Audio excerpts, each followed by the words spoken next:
18 কোটি মানুষ যদি এদেশে মাফ করে দেয়, আয়না ঘরের সাথে যারা জড়িত ছিল, ব্যারিস্টার আরমানের বউ তাকে মাফ করবে?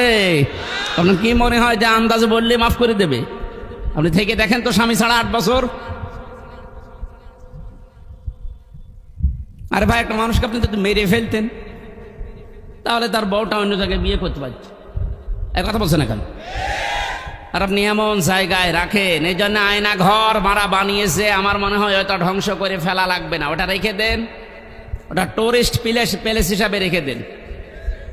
মানুষেরা ওইটা দেখতে যাবে, আর সামাম পৃথিবীর মানুষ জানবে যে এই বাংলাদেশে একটা জালেম ছিল।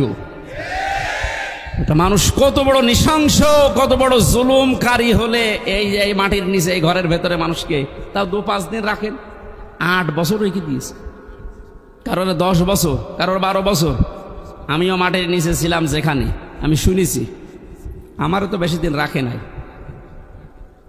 কি যে মানুষের একেবারে সহ্যের বাইরে চলে যায় ওই জায়গাটা।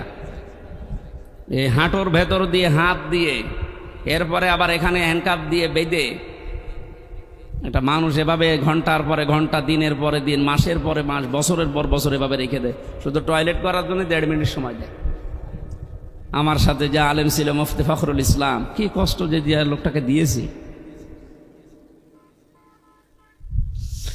এই জন্য জালেম সারা এদেরকে হেদায়েত আল্লাহ দেবেন না। আমি দোয়া করলেও হবে না।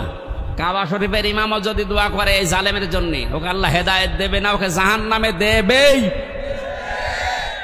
আমি এইটা বানালাম। এই কথা বন্ধ করেন। আল্লাহু লা ইয়াহদিল কওমাজ জালিমিন, এ কোরআনের আয়াত না, আমি বানালাম। এক কথা বলুন, এই যে ইহদি, এখানে আলেম আছে না? মোজারে, এটা বর্তমান, ভবিষ্যৎ, প্রেজেন্ট, ফিউচার। আল্লাহ পাক বলেন আমি জালেমদেরকে হেদায়েত দিচ্ছি না, দেবও না।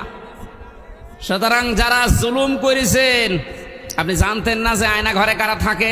অবশ্যই আপনি জানতেন, আপনার কথা মতোই হয়েছিল। এই জন্য আপনি আল্লাহর হেদায়েত থেকে বঞ্চিত। যতবার হজ করেন না কেন, তাহাজ্জুদ মিলে পড়েন, আপনি হেদায়েত পাবেন না। আর হেদায়েত কেউ না পেলে এসে জান্নাত পাবে? বলেন বলেন। তাহলে আমরা একবারে ফতোয়া দিতে পারি যে আপনি চির জাহান্নাম, নাকি বেশি বলে ফেললাম? না না, আমি যা পড়েছি তাই বলছি। কারণ জালেমদেরকে আমি দোয়া করলো, আল্লাহ হেদায়েত দিচ্ছে না, দেবে না।